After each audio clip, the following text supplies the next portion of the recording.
hanging, guys? Aaron from PhoneDog.com here, and I'm here with an epic dogfight, just of epic proportions. One, I have the Samsung Galaxy S2, and I have the Samsung Infuse 4G, and they're both awesome. What?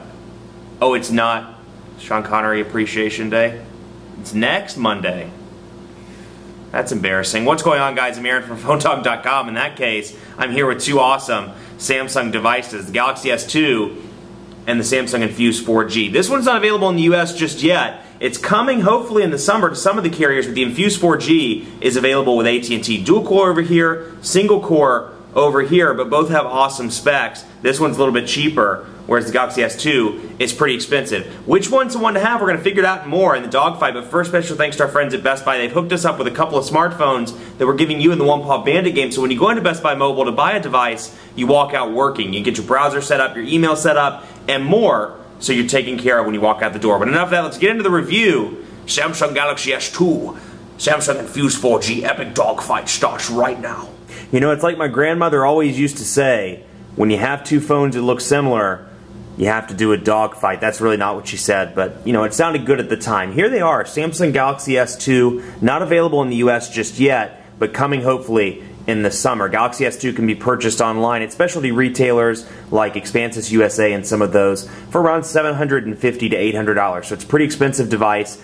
In contrast, you have the Infuse 4G, which while they look exactly the same, or similar at least, this one is spec'd a little bit differently. It's available at AT&T for $199.99, and it joins their lineup with the Infuse, the Inspire, or well, this is the Infuse, excuse me, the Inspire, the Atrix, the iPhone 4, and some other high-end smartphones. Now, specs-wise, Galaxy S2, they look, like I said, almost exactly the same. And it's funny, the Galaxy S2 is the older device. This was announced in February. This one just came out this month in the States, but you'll see how similar they look on the back. So you have 8-megapixel camera on both of these, a little bit different frame around the camera, a little bit different battery door, but both texturized, and then both have that boxy look and feel to them, very svelte, very sexy. 8.49 millimeters thick, 8.99 millimeters thick, so not a lot of thickness difference between the two. But over here you have a 1.2 gigahertz dual-core Exynos processor, 4.3-inch Super AMOLED Plus display, 8-megapixel camera, front-facing camera, Android 2.3 with TouchWiz 4.0. Now over here, hardware-wise, a little bit slower, 1.2 gigahertz single-core Hummingbird processor, 4.5-inch display though, so you do have a bigger display and you can really see that when you hold them up side by side. I've been wanting to do this dogfight for a couple of days now because the similarities, but the differences between TouchWiz 3.0, 4.0, you know, Samsung old versus Samsung new, it's pretty interesting. So anyway, 4.5-inch Super AMOLED Plus display, 8-megapixel camera, front-facing sucker on this one as well. But you have your 4 capacitive buttons down here, whereas this is the European look. You have your menu, back, and then you have your physical home button. Now, physical home button, kind of similar to somebody else on the market. But over on the left side, you have your volume rocker, micro USB charging port on the bottom, power button over here, typical Samsung style, power button on the right side, 3.5 millimeter headphone jack up there on the top, your camera on the back, and then your speaker down here at the bottom. So very traditional Samsung with the hump down here at the bottom. Let me pull that out so you can see. Hump on the bottom, very, very thin, and looks good. Then you have this one, very similar as well. Chrome sides, which actually it took them a while to grow on me. The chrome sides, probably going to be a love-hate thing, but it's a very kind of a silvery chrome, and it matches the battery door, but you may or may not like it. The volume rocker on the left side, power button on the right, micro USB charging port on the bottom. So the design's exactly the same, but a little bit thicker over here and a little bit different in terms of color schemes. So some slight differences, 8.99 millimeters thick, so just under 9 millimeters thick, so still very thin, has that hump at the bottom as well. So 1650 milliamp batteries on both of these devices, so you know, you would think with the smaller display over here the battery life would last a little bit longer than the one with the 4.5-inch display. You know, I have gotten some great battery life out of the Galaxy S2, but I didn't really notice a huge difference between this one and the Samsung Infuse. Both seem to be pretty decent in the battery life department, actually one of the better Android devices I've worked with. Now the downside to all Samsung devices, they take forever to charge. Forever. So if you forget to charge it one night and you're rushing out to a meeting and you want to charge it in the kitchen for 15 minutes before you go to work, it's not going to work on the Samsung devices because 15 minutes really equals about 3% of a charge on a Samsung device, whereas you charge it something like an iPhone for 15 minutes, you're going to get about 20% or 25%. So just something to keep in mind, these devices charge exceptionally slow. but you know, it's a trade-off. So here we go, you know, Android 2.2 over here, Android 2.3 over here. So newer version of Android, you can see it in the icons up at the top. Let me get up here so you can get a comparison. Android 2.3 on the Galaxy S2, whereas it's 2.2. So just some improvements you can see to the signal strength indicator. The battery life meter is different, but otherwise pretty similar. And you'll see that the color schemes are slightly different as well. And then the icons have changed. And one thing they go away from on TouchWiz 4.0, whereas it's still there on 3.0. They made some significant improvements, really, in my opinion, is between TouchWiz 3.0 and 4.0. Tremendous strides in 4.0, much better looking overlay. It looks less cheap to me, and we'll start in the menu just so you can see how different they look. Now, if you think this looks familiar, well, it looks very much like iOS to me. It has those boxy icons. It has the noticeable dock down here at the bottom, and they've changed that in TouchWiz 4.0. It just looks better, it's cleaner, and you can see that the background shows in the back, whereas this is totally black back here. So you can see the dock's gone, the 4 icons are still there, but the dock's gone. And then when I scroll through, you'll notice that the boxes are no longer around the icon. So it just looks better, it looks cleaner and more up to date to me as opposed to this. So that's some minor changes that you'll see. And let's go into widgets as well just to show you. You'll notice that over here, actually I'm going to flip these around so you can see. Over here, typical Android looking add to home screen menu with all your different things down here, widgets, shortcuts, folders, wallpapers. And then over here you see this kind of fluid, nice looking interface where it brings it up at the bottom, kind of nicely pops it up out of the bottom, and I can still scroll through my various home screens while I'm looking for widgets. So click on widgets just to show you the difference, and it'll bring up another menu of widgets, whereas this brings them up down here. So I can scroll through, and you can just see how fluid it is as a result of that processor. Having that dual-core processor, tremendous benefit. And you can see when you slide through how the icons kind of slide like album art that you would see in some of the music players. So if I push it really hard, as you can see, they slide from left to right and they kind of inch themselves up. Whereas with this, it's just kind of a plain Jane menu looking interface. Nothing exciting there. So I can scroll through, and then I can go to, you know, analog dual clock, for example, and we'll select city, Miami. I can move it around, move it from one screen to the other, and I'm still down here. So I could just theoretically keep adding widgets over and over again if I wanted to, if they were small enough. So then to jump into messaging, you can see the differences here as well. The interface looks different. You can see that it's a little bit different in terms of the boxes and the way you enter your message. This has more of a polished look to it as opposed to TouchWiz 3.0. So we'll jump in here and take a look first at the Infuse. You can see a couple of different keyboard options. It comes with Swipe, Android keyboard, and Samsung keyboard out of the box. Gingerbread is something I've pre-installed. It's available in the Android market, or I installed after the fact rather. It's available in the Android market. There's a free version and a paid version. And then over here, you have 2 different options that come with it. I've installed SwiftKey and Gingerbread. So the 2 out of the box that you get, Samsung keypad and Swipe. So Samsung keypad, it is an improvement over the Samsung keypad on something like this. You can see the differences as to how the keyboards look. Now, one thing I like, you know, I'm president of the Fat Finger Club, honorary chairperson. Having that larger display is a huge benefit for me, but there is a noticeable size difference. So we'll put them over top so you can see just how they look in terms of size differences. But that's how the Samsung keypad looks. You can use it in portrait or in landscape. Let me turn on auto rotation so you can see. And even with a 4.3-inch display, though it's a little bit smaller than the Infuse, it's still relatively easy to use. The Quick Brown Fox. Oh, the Sick Brown Fox. Well, that's the Sick Brown Fox went to the park. Went to the park.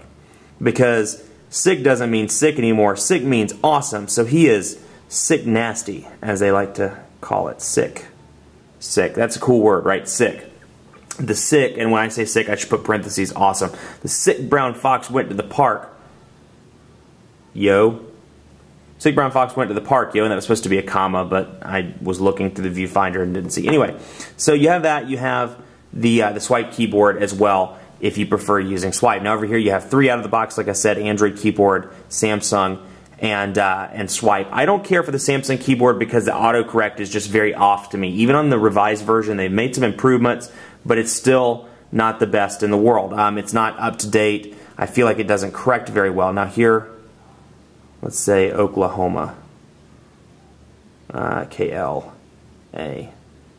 I must have turned, okay, so I didn't turn it off. So there you see how it auto-corrected that. It works well in most cases, but when you come across that rare word that you don't want it to be, or you want to type, but it doesn't want to type it, you run into issues. So you can see here the Quick Brown Focus is going to school.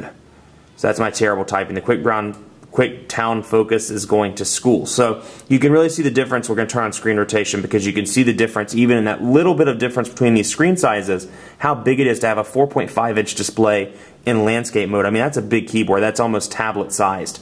So it looks, it's very easy to use, and for people with large fingers, this might be the route that they want to take. Now, one thing, TouchWiz 3.0 has no customizations. When you get into like a text message log, you have those typical bubbles like you see from iOS, and here actually I'll get into one so I can show you. I had to pull these away because I've been using these as my personal devices. Let's see if we can go into 101 here. Let's see, for example, here you go. So you have this little text box stuff like iOS where I pop up a response, hello. So you can see it looks just like that. There's no customization available though. So you customize, that's the extent of the customization. That's all you get. Now my question was, with Samsung, why didn't you ever make customization? When in TouchWiz 4.0, they made some customization choices. And forgive me, I'm going to back out here so I can show you this. You have not only the ability to change the message skin, but you can change the font size as well. So change the message skin. So we'll go up here and we'll look at mono, for example. That's what it's on currently. I can change it to Joy Pop. You can just see some of the different options available. This is what it comes with out of the box. By default, blue, brown, evergreen, mono, and then Joy Pop, so I can change it.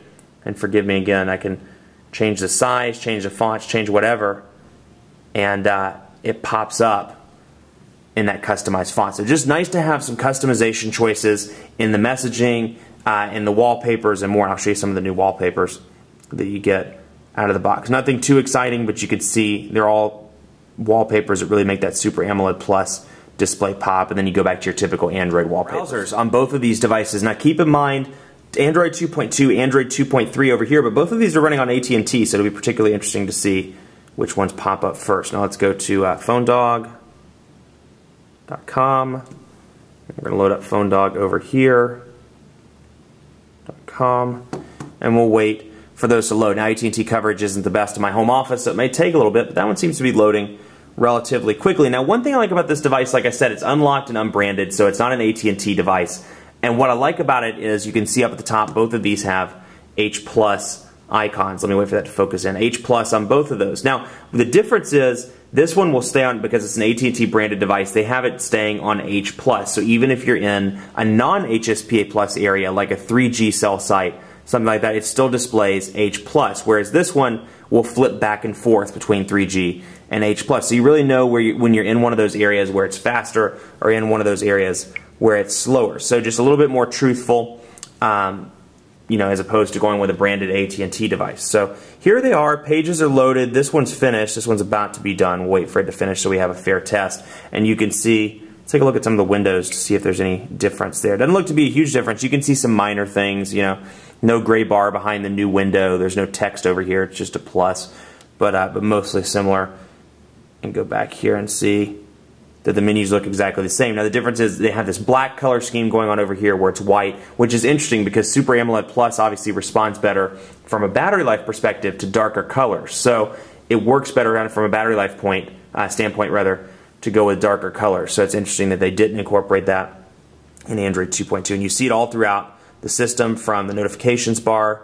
You see that one's a little bit less gray and more. So let's do some pinch to zoom tests, and you can see just how responsive this actually is. I mean, very, very responsive, very clean. Bam. We'll zoom in, zoom out just so you can see, do some quick tests. You can see how quickly it migrates from portrait to landscape mode, back and forth. And so very pleased on that front. A little bit of checkerboarding over there, but nothing too crazy. And you can see over here, pinch to zoom, very fast as well. The difference is, see some checkerboarding there as well, but you can see it. Whereas over here, it just seems a little bit more fluid. It's one of those things you're going to have to play with both. Try to get your hands on both to really see, but it's just more fluid over here. This one's just ever so slightly more choppy, but still good. So on the browser front, I have to give it by narrow edge to the the Samsung Galaxy S2, but the Infuse 4G is definitely good as well. Sorry about T-Mobile phone overload going on this week.